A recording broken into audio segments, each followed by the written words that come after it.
Hello viewer, আশা করি সবাই ভালো আছেন। আমরা এখন ইনসার্ট মেনুর অর্থাৎ যে টুলস নিয়ে আলোচনা করেছিলাম, এই টুলসের উপরে প্র্যাকটিক্যালি প্রজেক্টটি আমি এখন করব। আপনারা সবাই ধৈর্য সহকারে দেখবেন। তা প্রথমত আমি একটি ফাইল নিচ্ছি, ফাইল থেকে নিউতে যাচ্ছি, দেন ক্রিয়েটে ক্লিক করছি। তা আমরা প্রথমত উপরের দিকে যে শেপ আমরা দেখেছি, এই শেপটি তৈরি করব। তো ইনসার্ট থেকে শেপ, তো শেপটি আমরা এখান থেকে শুরু করে এই পজিশন পর্যন্ত এখানে লিখব এবং আমাদের এখানে লিখতে হবে ক্যাপস লক অন করে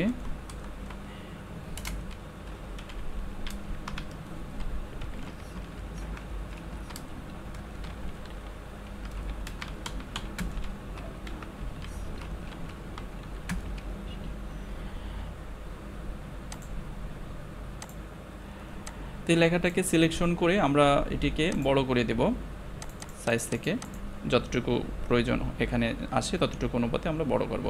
বড় করে এখান থেকে আমরা বা ফরম্যাট থেকে এই যে ওয়ার্ড আর্ট স্টাইল, এখান থেকে একটি স্টাইল আমরা ব্যবহার করব, দেখতে পাচ্ছেন।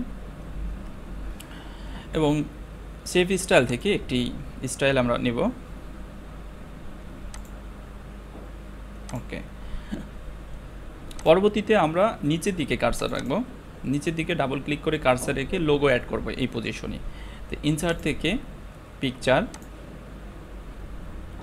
এবং আপনার যেখানে লোগো থাকবে কম্পিউটারে যে ড্রাইভে, সেই ড্রাইভে চলে যেতে হবে, সেই ফোল্ডারে। তো আমি ডেস্কটপ থেকে লোগো সিলেকশন করলাম, তো এটিকে ছোটো করব। এখন আমি চাচ্ছি এখানে অ্যাড করতে, দেখেন এখানে টান দিলে আসে না, তাহলে এটাকে কি করতে হবে, ফরম্যাট থেকে দেখেন পিকচার টুলস ফরম্যাট, তার আন্ডারে রয়েছে র্যাপ টেক্সট, দেন বিহাইন্ড টেক্সট। এখন কিন্তু আমরা খুব সহজে এখানে নিয়ে আসতে পারবো। এটির চারপাশে একটি বর্ডার হবে, আর এটির স্টাইল থেকে আমি একটা স্টাইল দিচ্ছি এবং এটির একটা কালার আমরা এখান থেকে দিয়ে দিচ্ছি।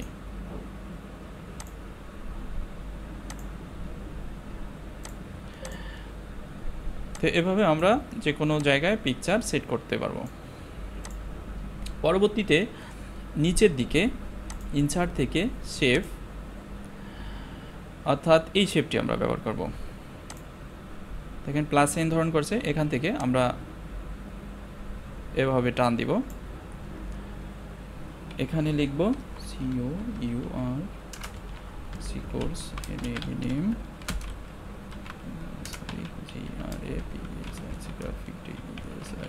Graphic design. তো এটিকে সেম একটু আমরা সাইজটা বড় করব এবং বোল্ড করে দিচ্ছি। ফরম্যাট থেকে শেপের একটা স্টাইল দিচ্ছি,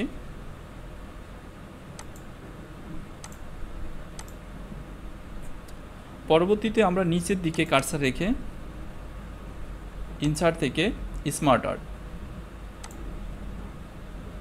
তো স্মার্ট আর্ট থেকে আমরা যে স্মার্ট আর্টটি ব্যবহার করব, হেরেছি অপশন, তো এটি দেন ওকে। এখন আমি চেয়েছি নিচের দিকে, এটি ভিতরের দিকে চলে গেছে, তাহলে আমরা কি করতে পারি, এটিকে প্রথমত এই লাইনের উপরে ক্লিক করব। আমরা এই স্মার্ট আর্টের লাইনের উপরে ক্লিক করে ফরম্যাট থেকে র্যাপ টেক্সট, বিহাইন্ড টেক্সট, দেন তারপরে আমরা নিচের দিকে মুভ করব। ওকে, তো আমরা উপরের দিকে লিখব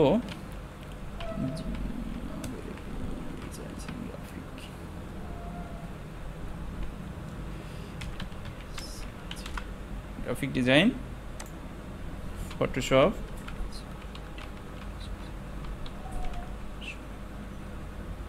এবং ইলাস্ট্রেটর।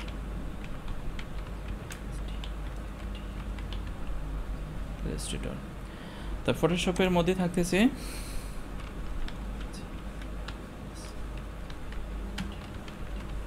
এডিটিং এবং POS,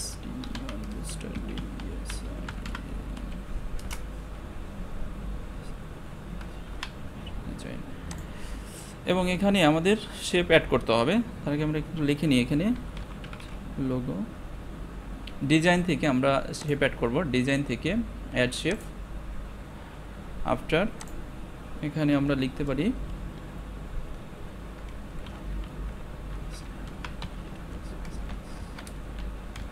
বিজনেস কার্ড, এবং পরবর্তীতে আরেকটি আমরা অ্যাড করব আফটার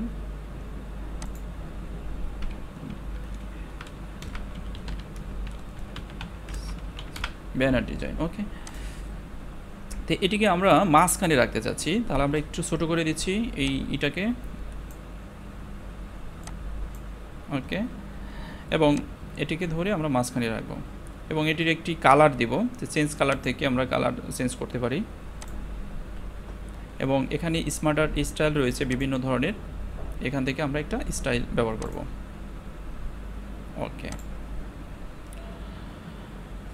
পরবর্তীতে আমরা যেটি করব, টেবিল ক্রিয়েট করতে হবে, দেন তারপরে আমাদের একটি সূত্র লিখতে হবে, নিচে পেজ নাম্বার অ্যাড করুন কথাটা লিখতে হবে, এবং তারপরে পেজ নাম্বার অ্যাড করতে হবে। তো টেবিল আমরা 3টি কলাম বিশিষ্ট একটি টেবিল ক্রিয়েট করব।